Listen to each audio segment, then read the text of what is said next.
Hi everybody, welcome back to another episode on Shobbs Health and Wellness section. I remain your host, Sarah Shobbs. Yes, welcome to my podcast. On today's episode, I have a guest on the show, and she's a certified clinical psychologist and mindfulness therapist, and also she's a mental health advocate. Passion is geared towards emotions, biological, social, and behavioral aspect of human functioning along lifespan, and also dealing with psychological issues to establish psychological awareness. Welcome to the show, Dr. Inyalua. Thank you so much for joining me on this episode. Okay, so we are going to be talking about bipolar disorder, and a lot of people have questions about this particular disorder. Some don't even know if they have, and some are not even diagnosed at all. And we all need deep understanding about this particular disorder. But before you would go straight into bipolar disorder, I would like you to explain what mental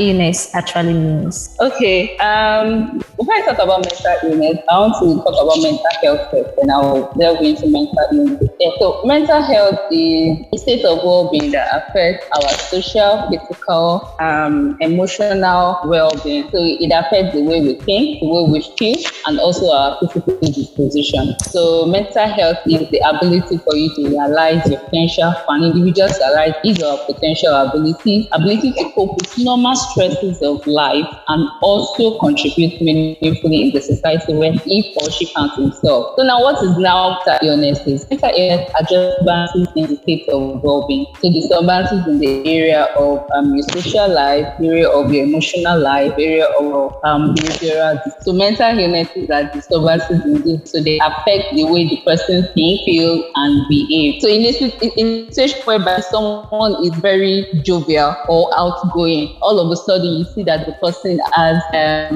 becomes socially withdrawn, so he doesn't want to keep any social life or relationship with others. Then something is definitely wrong with that. So mental illnesses are just disturbances in the domain job. So this domain could be affected. Thank you so much for that. So now let's go deep into today's topic. If you want to explain bipolar disorder to a layman, how would you, or what would you call bipolar disorder? Bipolar disorder is basically mood problems, mood disorders. So where we'll experience mood changes in response to life events. Some people's mood fluctuates up and down more than usual. Everybody has their off days. Everybody has the days where they are kind of down low. But for some people, they have extreme mood swings. So it is kind of unusual. So it's just when we talk about bipolar, it's two poles. So at the end of one pole is the elated mood, very excited, going up and down, the person has energy, and on the other end, that's the other pole, person is depressed, down, and low. So it's two poles. Sometimes the individual can present just the manic episode, that means the elated mood, and sometimes the individual can present the low mood, that's the depressive episode, and sometimes it could be the two. So the person is high at this time, and the next minute the person is very, very down. That's just bipolar to a layman. So what are the symptoms that is being experienced in manic phase? Okay, so for manic phase, the symptoms, there is increase in energy level. There's increase in energy level, then less need of sleep. So sometimes the individuals don't even want sleep because the energy level is really high. Then they are easily distracted in the sense that they have to do, and they've not even completed the task, they're jumping another one. So they're easily distracted, they are not stable. A flight of ideas. So many ideas rushing through their memory. They want to do this, they want to achieve that, they want to get as many things done at particular time. So they have flights of ideas, so many ideas in head, and they don't even accomplish those ideas. Then delusion delusion of grandeur is another symptom. So these grandeur delusions, posting themselves to what they actually are not. So it's just delusions. Some will tell you that they are the president's daughter.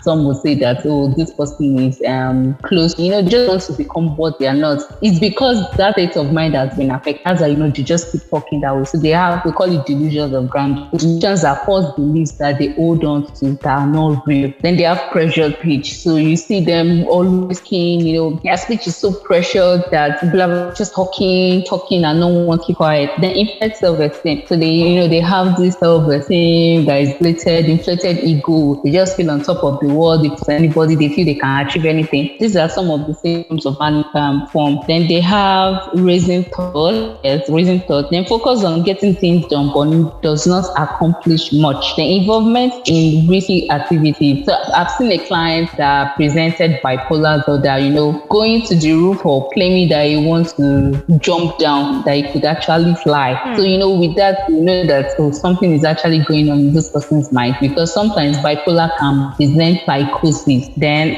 paranoid also, so they have feelings of people after their life, after their well-being. They could have emotional reactions like undue irritability, anger, and the rest. And they have increased sexual drive. So they have increased sexual drive, feel to just want to go out. They have increased in libido. These are some of the symptoms of manic phase. And to reiterate what I said again, like bipolar can present psychosis at times. So they could present psychotic features. So it's not just the mood problems again. They could have psychotic features like gradually losing touch with reality. So when we talk about psychotic features, it's just like the person is gradually losing touch with reality. Great. Okay, so what about the depressive period? What do they experience in the depressive period? So the symptoms of depressive period, there is constant feeling of sadness or worthlessness. So the person feels sad most times, excessive sadness and worthlessness. Then sleeping too much or too little. So some have irregular sleep patterns. So that's just sleeping too much, they want to get out of bed, or they sleep too little. Then feeling tired and having little energy. So some don't even have energy at all. So they're always tired. You ask them what's wrong. Mentally they are drained. Then problem focusing, poor concentration, change in eating patterns. Some eating much, some eat too little or not at all. Then sometimes it could present either ideation or attention. So they have either ideation, want to take their lives and the rest. Then persistent loss of interest in activities or once enjoyed activities. There are social activities that could actually get people out of their mood. So now they have persistent loss of interest in activities or once enjoyed activities. They are socially withdrawn, they don't want to relate to anybody. Then lack of motivation to do anything. You even tell them, what can you do? Do you want to do this? They don't even have the motivation to do anything. Then reduce libido, so reduce sexual drive. So that's just some of the symptoms of depression, depressive episode. Yeah. Okay, thank you so much for that. So what are the causes of bipolar disorder? And is it genetic? Yeah, so the root cause for mental illnesses are not known actually. So there are still lots of research that is being done, like what are the causes of illnesses, mental problems. So there is no one known cause. Like, okay, if you do this, then definitely you're going to come down with a mental illness. But there are risk factors. So we call them risk factors. So these are factors that can predispose the individuals or the group of people to having mental illness. So we call it risk factors instead of saying causes, because when you say causes, look like, okay, so this can cause this, but we would rather say risk factors. And for risk factors, there are biological factors, there are psychological factors, and social factors. So for the biological factors, genetics, yes. So genetics is one of the risk factors for bipolar disorder. In fact, it is very, very, if there is a history of bipolar disorder in the family, there is a likely chance that another member of the family comes down with the illness. So it's really positive. If it is really positive in the family, the father has it, there is a likely chance that another child or one of the children or two or three of the children in the family can come down with the illness. So genetics is very one of the risk factors for bipolar disorder. Then the other risk factor is that there are chemical substances. For biological factors, there are chemical substances in the brain, that secrete. Like these chemical substances have to secrete to some extent, to a level where the brain can actually function. So now, if the secretion is too much or too low, it could affect the person's mental state and can cause bipolar disorder. Then medical conditions too. So some people go through some medical conditions that could present bipolar disorder. So people taking care of, let's say, chronic illnesses to present the depressive the psychological factors. Yes, we all know stress. Stress would worsen or cause issues like this. Mental illnesses. So that is why it is important for an individual to take care of himself or herself, so that take care of anything like work-related stress. Life is stressful on its own. Like Lagos is stressful, life is stressful everywhere you say, but you need to be able to manage your stress level, because stress is basically when the pressure is more than the resources. So when the pressure is more than the resources, take care of what you are going through, then it becomes stress for the individual. Then another psychological factor is substance abuse. Yes, so there are substance abuse. If someone engages in psychoactive substance, it could lead or cause bipolar disorder. Yes, so there are some substances that could actually cause bipolar disorder or bipolar disorder. With all these symptoms now, how can somebody identify someone that has bipolar disorder? Like, what are the things, though you mentioned the symptoms that they will be exhibiting both in manic and depressive period, but how can I identify someone that has bipolar disorder? Just me looking at the way they behave and the normal thing. Sometimes a lot of people experience this mood swing, and there are other things that in the symptoms that some people exhibit on a normal day that we feel like it's just a normal thing. But identifying those that have bipolar disorder, how can somebody know? Because there are sometimes in family, they might have someone that has bipolar disorder, but then they don't know that this person has this condition. Yeah, when we talk about signs and symptoms of mental illnesses generally, the individual itself might not even, of course, that there are some changes happening to me. But when the brain is getting sick, when we talk about mental disorder, it's just like the brain is getting sick. So when the brain is getting sick, the individuals around the person are the ones that point out to the individual that something is actually wrong, because in 2 years ago, 3 months ago, you were not this, but these are the experiences you're exhibiting. Is something wrong? So there are usually unusual experiences. So we call them unusual behaviors or usual experiences. So for the person that is at the manic phase, with everything I've mentioned before, inflated mood, inflated ego, eating too much, crack juice, and the person is just all lousy everywhere. It could be like, this person is probably is another person, or is another let's say another personality that is coming out. But you notice all of a sudden that the person is withdrawn again, and he just wants to be alone. He's already having thoughts of suicide. He's not relating. See, when experiences happen, the first thing you will notice is that the person doesn't even want to relate with individuals in the family. The person wants, there's this social withdrawal and not want to help anybody, but the person is having issues relating to that. So you have the person's emotions everywhere. So today is angry, today is sad, today is moody. You just have all of these symptoms flying around. But another thing is one needs to be careful. So some other illnesses that could present similar symptoms. So I won't say, this person is presenting this, so this person has bipolar disorder. It's better to get the diagnosis from a mental health professional or specialist,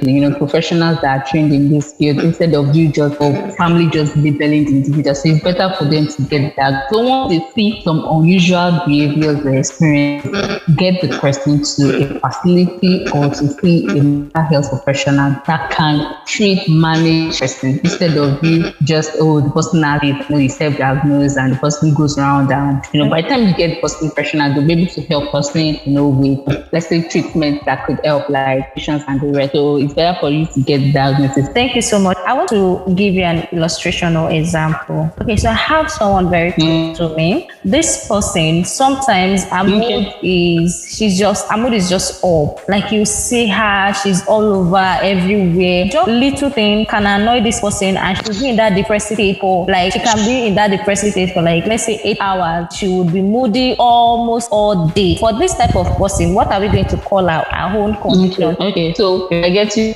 She's all all chatty, and probably something happens, she becomes very moody. Yeah. And she could be in that mood for as long as 8 hours. Is that it? How often does that happen? So is it every day or every week? Like it's not all the time, but most time. Okay, so for that individual, what I would advise is just let us see a therapist, because never can. So it is what you actually feel something happens and she becomes addicted. There could be some psychological factors that actually causing her to go into that mood, and she has not voiced that or explained whatever is going through her. What you're saying is just the physical disposition, what she does when something triggers that low mood in her, and she will just be in that space. So I will not be in a rush. This is what is going on with her, except until so she sees a professional. So for someone like her, I will advise that she talks to a professional. Probably it could be a case of emotional irregularity. The person just needs to talk about what's going on, and probably there are some psychological or social causes. So it's just for her to talk to a professional, a clinical psychologist, therapist, to understand why she's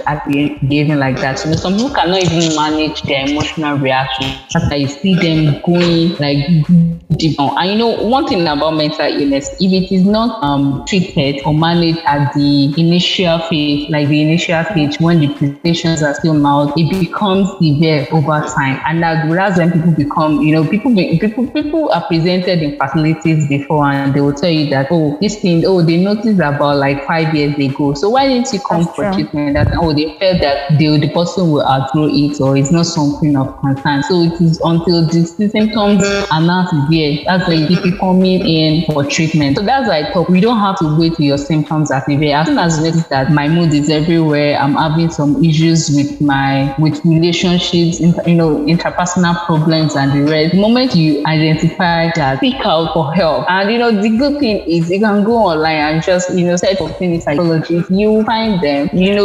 Someone that knows a professional. So you just talk to the right person. So for the individual, I would just advise that person is a therapist. All right, thank you for that. So what are the types of bipolar disorder? Yes, so for the type of bipolar disorder, there is bipolar 1. Okay. And for bipolar 1, the person is presenting basically manic episode. Okay. Yeah, so I'll still talk about the clinical pictures too, but let me talk about the type. So for bipolar 1, the person is presenting the person is in the manic phase. So manic phase is the person has related mood, can't get to sleep, the person is very restless. So you see some people pacing up and down, talking to themselves, have flight of ideas. And when we talk about these illnesses, mental illnesses actually interferes with your day-to-day activities. So mental health is not the absence of illnesses and so forth. When the illnesses interferes with your day-to-day activities, there's something is wrong. I'm supposed to do this today, but I can't even focus or get those things done because my mental state has been affected. Then the person needs to see professionals. So bipolar 1 present manic episode basically. Then there's bipolar 2. That's type 1. Then the type 2 is bipolar 2. So bipolar 2 presents depressive episode. So the person is, they present all these symptoms of depression, low mood, and the rest.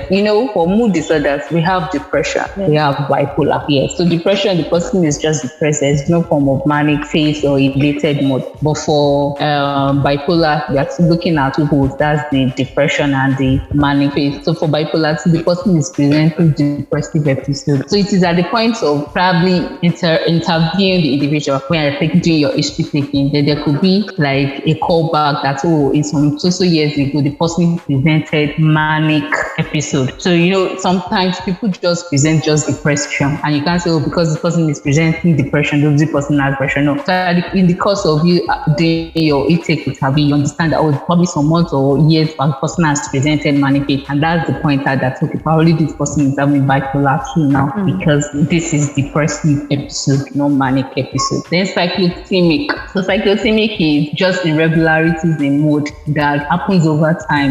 It's usually shortly for the period it happens. The person is high, the person is low, then the person uses medication, probably the person is okay, then happens again, so it goes on for a very long time. In fact, when you look at cyclothymic, it must have been on for like 2 years before the diagnosis is made. So the person has irregularities in mood, today up, today down, and the rest. Then other specified bipolar related disorders. So these ones, they don't really fit into the criteria of bipolar disorder. disorder. So the person is just having irregularities in mood and the rest. So you can't say, we use our diagnostic manual before we could make diagnosis. So there are some mental health challenges that doesn't fit into the criteria of a diagnosis. So you just, okay, this is under specified, although the person is having these two modes, related and depressive mode, but it has not yet fit into here. So the person is just placed on medications and what. And for this other specified bipolar related disorder, it's usually short-lived. It's not something that goes on, for example, it's just short-lived. As soon as the person is being taken care of, then it goes away. Then the last one is substance-induced bipolar disorder. I said it's like some substance that could induce bipolar disorder. So substance like ecstasy, marijuana could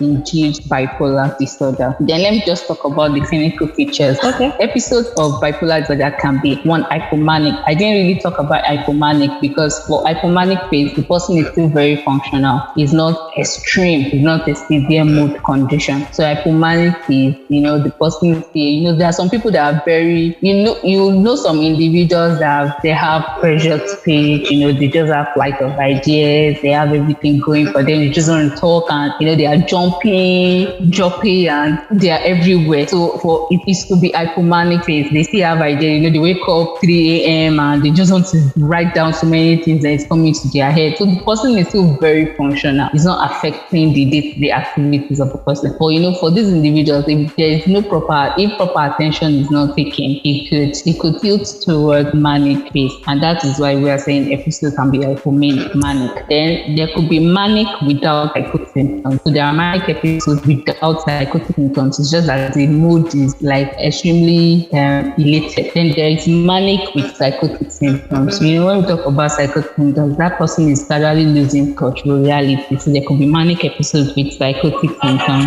Then there is mild or moderate depression. Then there is severe depression without these symptoms. And there are also severe depression with psychotic symptoms. And the episodes can be made. Times that the person is high today, the person is low tomorrow. There are people that presented the mixed episode. So today or in 2 days they're really high, and the next day they are down. In fact, some people will present high mood in the morning, and at night they're already down, depressed, and so it could be mixed. So these are the clinical. Now, thank you so much for that, Dr. Yoliwa. How can we differentiate between normal ups and downs and bipolar disorder? Okay, so for ups and downs, people we have our I like calling days off. So it's just a mood thing. There are some situations that will bring about emotional reaction. So if I'm in traffic for a very long time and I'm all sweating in traffic, I could be very irritable at that moment. So it's just that the situation I find myself is actually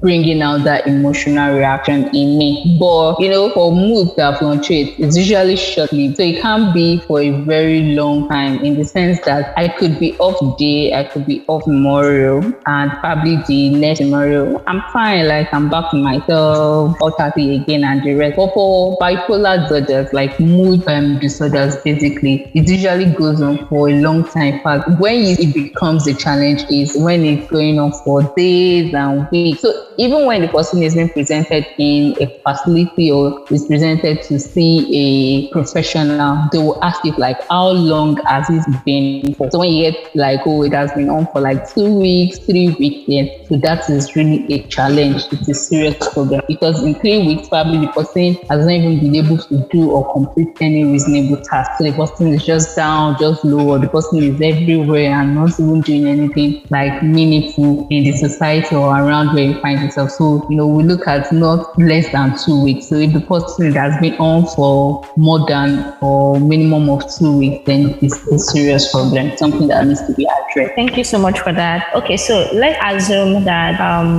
an individual has bipolar in a family, and what advice would you give to the family members in order to help the person during any of the phase, either the manic phase or the depressive phase? Okay, so either manic or depressive, those stages or phases are very, like, it's a condition that cannot be overlooked. Okay. So that is, yes, it cannot be overlooked. So you can't say that's how the person is, or don't worry, the person will come around. As soon as you discover that there are unusual experiences, the family members, you get the person to see a professional. If I get into a facility, like a mental health facility where it can be treated, because the truth is that, at manic episodes, they can do anything because they are elated, they are very happy. So look at the case of the individual that wants to jump down from the story building, thinking that he could actually fly. They could hurt themselves, they could hurt another person too, because they are not mentally fit. So something is wrong in their mental state. So you can't just leave them and say that, oh, this person won't get over it. So as soon as you think unusual experiences going on for days, there is no break, it's just happening over that going on 5 days, 6 days, 7 days, you get the person to see a professional. And there are medications too that could help with the person's mood, but the person has to see a mental health professional. Then please just support these individuals. So it's not something that they actually want for themselves, or nobody plans for mental health challenges. Sometimes it happens, and we just have to support these individuals. There's this, I like to talk about the support a lot, because this is what keeps the individual going at times. So these are protective factors, like connect to the support system, which is the family. It could be it could be stressful for the family members too, I understand. But you just have to give them the support. Try to be nicer with words when you're talking to them. Okay. Try to be nicer, and if they need any help, try and give them the support that is needed. All right, thank you so much for that. You mentioned try and say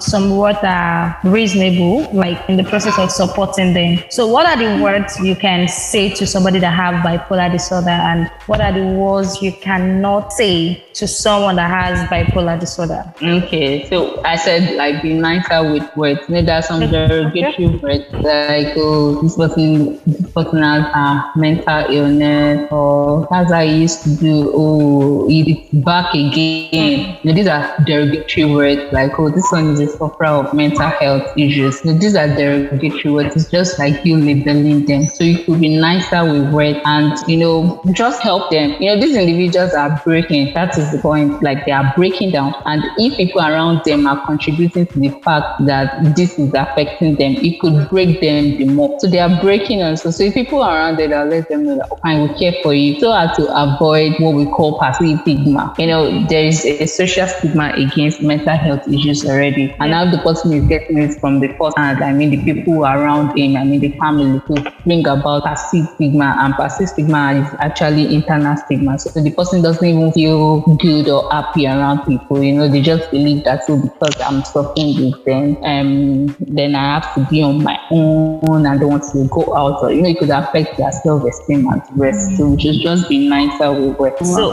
what are the lifestyle changes that you would advise someone with bipolar disorder to follow? Because Lagos is even stressful, talk less of adding more stress to it, which can actually lead to something else. So what are the lifestyle changes that you can recommend? Okay, so the first thing I would say is, please take your medications as prescribed by the mental health professional. So some people, once they see that their symptoms are being resolved, then they feel that there's no need for them to continue with their medication. So I'm taking it that because it's a lifestyle, so it doesn't that, okay, fine, I have to pop in my medications every or twice a day. It's a lifestyle you have to incorporate. You don't just because, oh, I don't have income gain, then I want to stop my medication. Please don't stop your medication. If the doctor has not advised you to continue your medications, the medications address the symptoms and even your mood. So they are most stabilizers and the ones that are psychotic symptoms. Then drink lots of water. Please, yes. So be don't be dehydrated. Just keep taking lots of water. Then relax off, take a regular break from work or anything that stresses you. Learn to identify your triggers and avoid if it is avoidable, or try to take regular break so you know that this is my break time, or even you don't have to work very very long time before you take your break. I mean, some people can even do 1 year without taking their. So please try to take regular break, because stress is an important, or let me say yes, trigger for bipolar. Once the person is stressed, it could bring about, even though you're using your medications, and that's what I'm saying you should address that. It's learn to know when you're stressed and also take care of yourself. Then do more of relaxation, the deep breathing exercises, the body and the mindfulness meditation, to do lots of exercise, relaxation techniques. Then exercise too, different exercises. So these are like lifestyle changes. It doesn't have to be something strenuous. Just do the exercise in the morning before you go to work or you go about speak. And exercise is just actually preparing you for the day. So like, so when I wake up, I do my shoulder exercise, my hand, fingers, I'm about to for day. So those are the lifestyle. And eat healthy. Yes, eat healthy. You don't have to eat fast food, like a healthy, lots of vegetables, fruits, and the rest healthy. And please stay away from psychoactive substance, alcohol, cigarette, marijuana, crack, all of these psychoactive substances. Please need to stay away from them. And that's why I drink lots of water. So you know that the moment you feel like taking alcohol or taking it, you can just replace them with water. Okay. All right. Thank you so much for that. I have to add to that is, if you are still in psychotherapy sessions with your therapist, don't say that because you're fine now, you feel in control of your life and everything. I need to help psychotherapists. You can try to finish your therapy sessions with your psychologist, so you continue with your sessions, take your medications. Okay. All right. Thank you so much for that. So what are the different types of therapy people to treat bipolar disorder?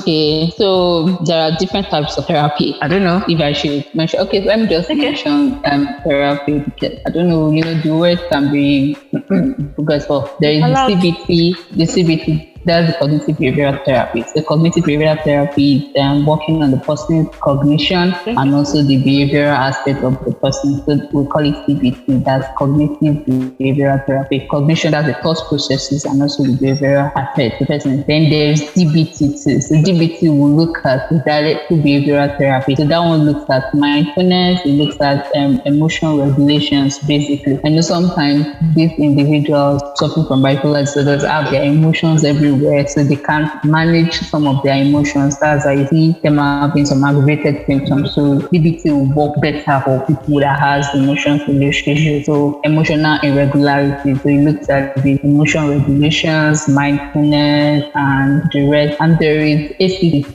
So ACT, that's the acceptance and commitment therapy. So sometimes the person just needs to understand that there is this I'm taking care of, like this is an issue or challenge I'm taking care of. So acceptance and commitment therapy will work better for the person. So the person will be able to understand that I need to accept. It's only when you accept that there is a problem, you're not in denial that you want to work on the problem. So that's it. There are other therapy techniques, but this will work better for bipolar.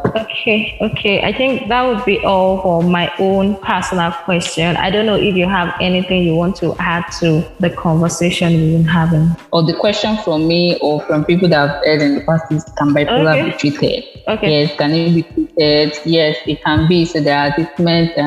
There is treatment for bipolar disorder, and I've said it when I was talking earlier. So there's the medications. So there are medications for bipolar disorder. So there are, we call it mood stabilizers that help with the individual's mood, and we have the antidepressive and antipsychotic medication that could help. So the person, there are medications for that, and also psychotherapy. So psychotherapy is a top therapy. So the psychologist see the person. So when the medication is working on the other end and take care of the chemical substances in the brain and also the person's symptoms, resolving this, and psychotherapy will help the person, have more control over its emotions and mood, and get to understand the triggers for me being in this kind of mood. So that's why medication and psychotherapy they are good fit in taking care of their challenges, and also the supportive care, family and friends. So the person can even have a joint group, get to understand that it's not only me bringing these problems. So there are supportive groups online. If I can check them, you see that so